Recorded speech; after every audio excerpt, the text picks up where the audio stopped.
All right, good evening, everyone. We will start shortly. We're just waiting a couple of more minutes to wait for everybody else to join us today. Thank you very much for waiting.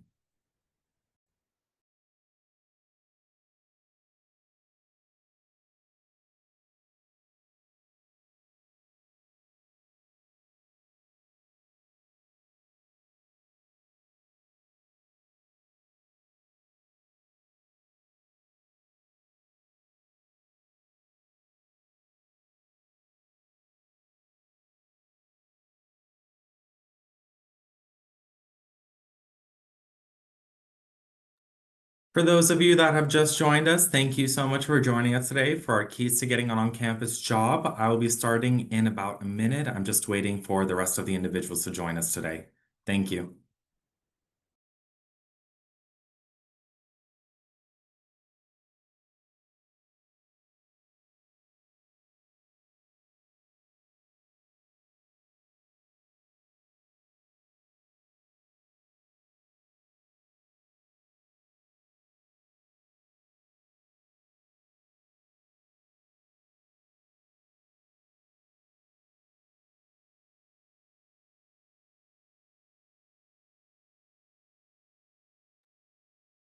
All right, looks like we got mostly everybody here.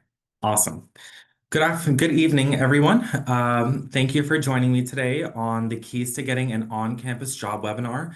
My name is Bashar Fakri. I'm a student employment associate here for the Center for Career Services at the George Washington University. Just to go over a couple of housekeeping items for today's webinar. So feel free to ask questions either using the chat or the Q&A feature. However, I will be responding to them at the end of the presentation. So if throughout the presentation you have a question that you want to ask, just go ahead and jot it in the chat. Although keep in mind, I will not be responding to it towards the end of the presentation.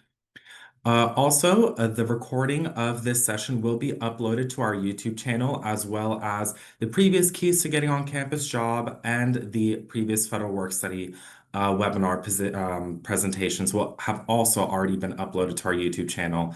So feel free to go ahead and take a skim look over our channel to see this information again if you would like. That is where all of our recordings are posted every year.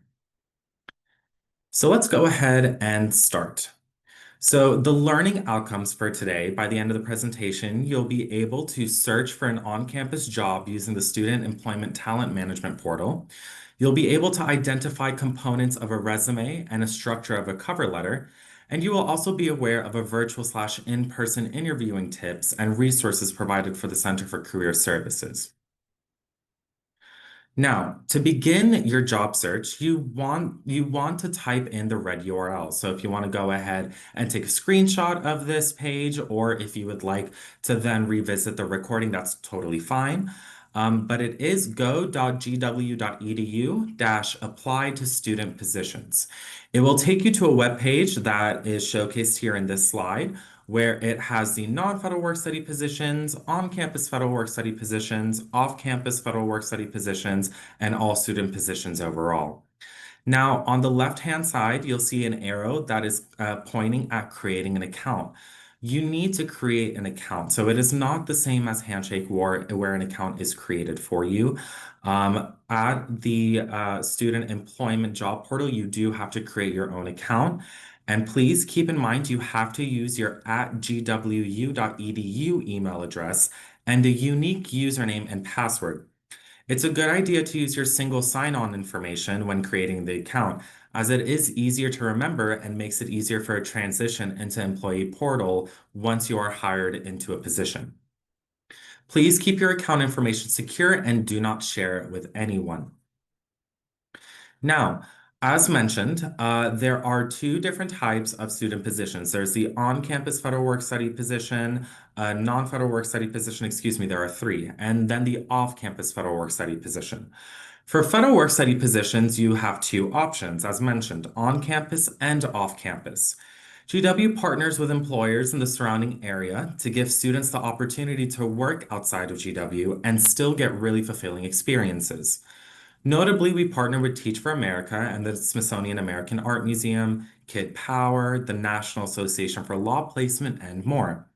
And on campus, you have the opportunity to choose from a variety of departments, including GW Athletics, university libraries, the Division of Student Affairs, IT, Smith Center events, and most of the academic departments, and many more.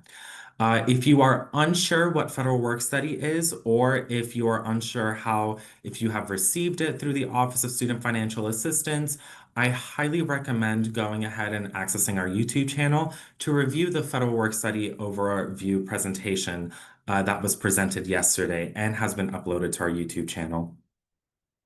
Now, I'm sure a lot of you are eager to wonder when federal work study positions go live, and I'm happy to report that federal work study jobs go live on July 14th. So July 14th, starting in the morning, is when postings will be approved. They'll be reviewed by our small team over here at Student Employment, and they will be going live. Now, that does not mean that all federal work study positions go live July 14th at once. They sort of trickle in. And so we see ourselves every day approving new postings, whether that's federal work study or non-federal work study postings. However, to emphasize, there tends to be more federal work study postings in our portal because departments do prioritize hiring federal work study students. And then once again, it does go live on July 14th. Now, when looking for an on-campus position, there are several sections that you want to be aware of, as mentioned and showcased in these arrows. Every position listed will have details about the position and the type of tasks you might be asked to complete. You can view these details by clicking on the View Details tab as showcased on the first arrow all the way to the left-hand side. The bookmark um, tab allows you to save the job, which enables you to come back to it once you are ready to apply. And that is the middle arrow that you are currently seeing on your screen next to the View Details um, button. Make sure to look at the job close date as showcased on the third arrow on the upper right-hand side to gauge how much time you have to complete your application. Now, with that being said, we are aware that multiple students in abundance will start applying to these positions. Oftentimes, we do have hiring managers reach out to us asking to close the posting early.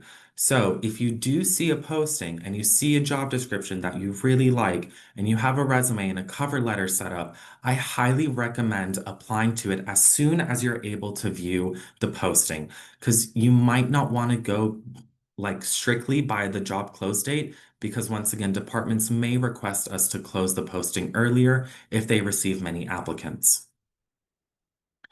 When you click on View Details, you can see how much the position pays, the number of openings, and a description of the position. Professional outcomes, qualifications, job opening and closing dates, as well as the contact information for the manager of the position. If and when you are ready to apply and you have selected the posting, you've reviewed the application material, as well as what you will need to submit, you would go ahead and click on Apply for this job and follow the instructions. And those instructions will require you to fill out some of your information, such as your GWID, your availability, to upload required documents or optional documents, such as your resume, your cover letter, your class schedule, a writing sample, an unofficial transcript, and more. It is completely dependent by the department and what in terms of what they are requesting in terms of documentation. So please make sure to review the posting as thoroughly as possible. If you have any questions regarding the application process, there is a student user guide that can provide clarity throughout your process, which is located on the left-hand side of your job portal, right underneath the help icon. So that is the student user guide starred there right on your screen. You would go ahead and click on it, and it'll give you an extensively comprehensive review of our portal, as well as how to navigate it and how to access your applicant portal as well. This is just a brief overview of what the student user guide does have.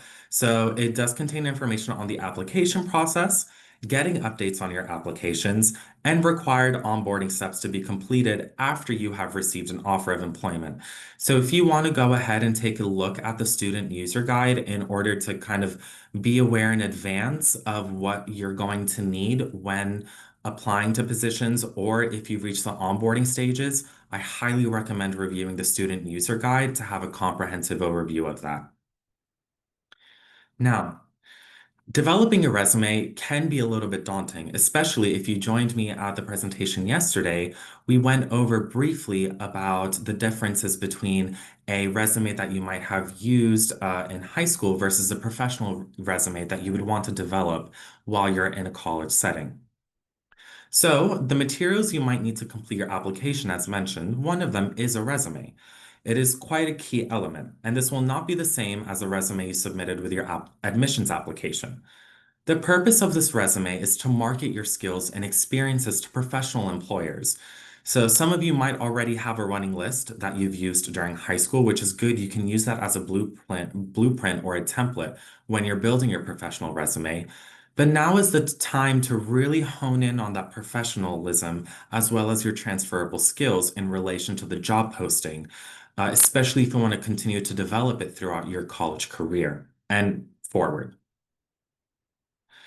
There are many sections that can be incorporated into a resume, but the four main sections are education, experience, activities, and skills. Under each section, you want to list your information in descending order, and by descending, that means most recent to oldest. Experience does not need to simply be paid experience. It can include leadership positions that you might have had in college, in a previous institution, or in your high school career, volunteer positions, or other types of engagements that you have under your tool belt. One way to help distinguish between the experience section and the activities section of the resume is to consider whether you are in a leadership position of an organization versus simply a member of an organization. For example, are you the captain of your baseball team in which you can describe leadership skills you utilize in this role under the experience section, or were you a member of your baseball team in which you could list under activities? The skills section is where you can list technical skills and foreign language skills. You'll use bullet points to describe your experiences and skills, as opposed to writing paragraphs, which we'll explain further in the coming slides.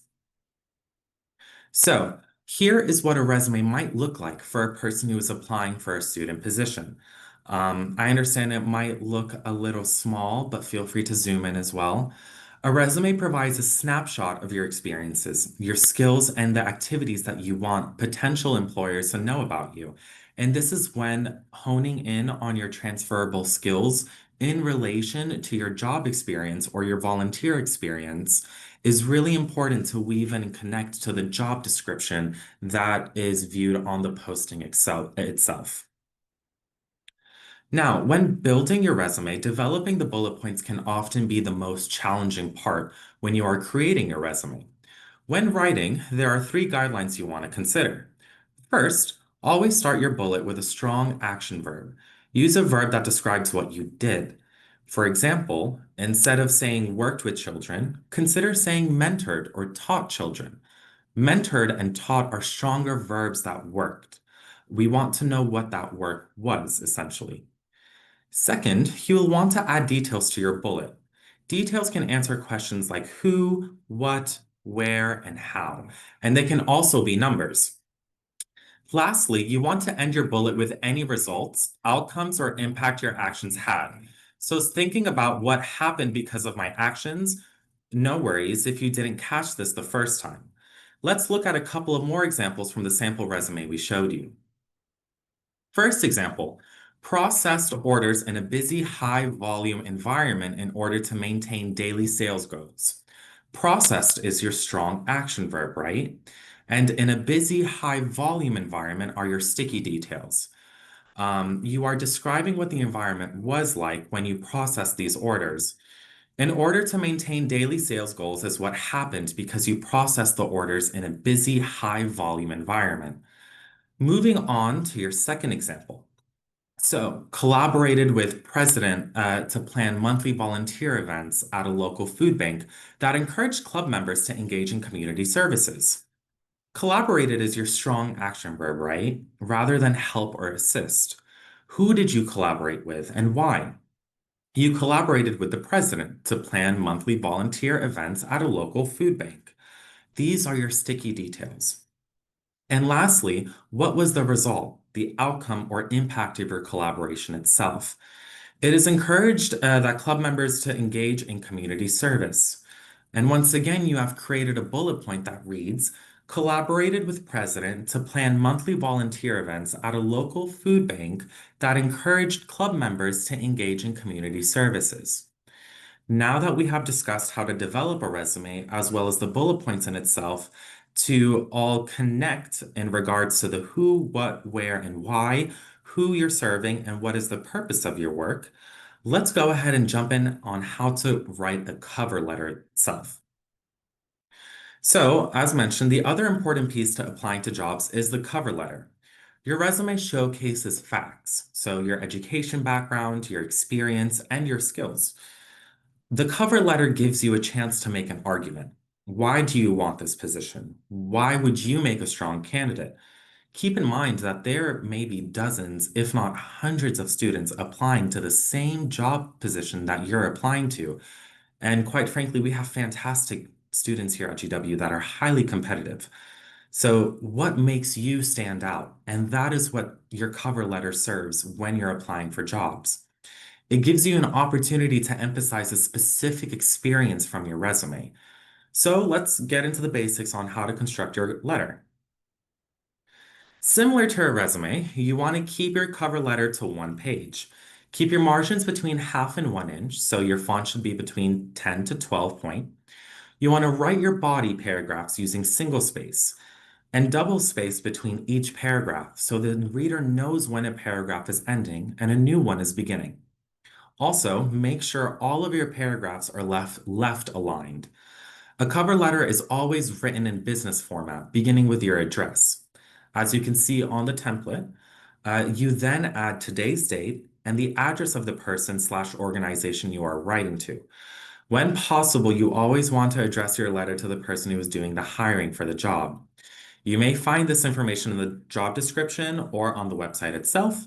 In that case, in the case that you cannot find the actual individual or the direct individual that is looking for the job or hiring for the job posting, which most of the times you won't have an issue in doing so, you can just direct your letter to say, "Dear hiring manager" or "Dear search committee." You never want to, and I highly want to emphasize this, you never want to say "to whom it may concern." It has a descending tone.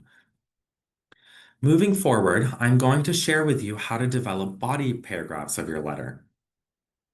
The body of your cover letter should include an introduction, a body, and a conclusion paragraph. In your introduction paragraph, you want to state your interest in applying to the position, express your reasons for applying, and end your paragraph with a transition statement. So, for example, you may write something like, "I am eager to be applying to the biology office assistant position at the George Washington University, and I believe that I have the necessary strengths and skills to be a valued asset to the office. My past work experience, passion for biology, and desire to contribute to research makes me a strong candidate for this position." Your body paragraph should highlight 2 to 3 examples of your past experiences and/or skills that are parallel to what is being asked in the job requirements. It doesn't have to be an exact match. You want to show how the skills you already have can transfer the requirements of the position. In your conclusion paragraph, you should restate your interest, provide the days and times you are available according to your class schedule and other activities you may be involved in. And this, quite frankly, is very important, so please don't forget to include your availability. And thank the person you are writing to for their time and consideration. So, same thing, like as mentioned, you want to state your interests, express reason for applying, then the transition, that is your introduction. Then the body of your paragraph, you want to connect 2 or 3 prior experiences to the job duties and qualifications that you have.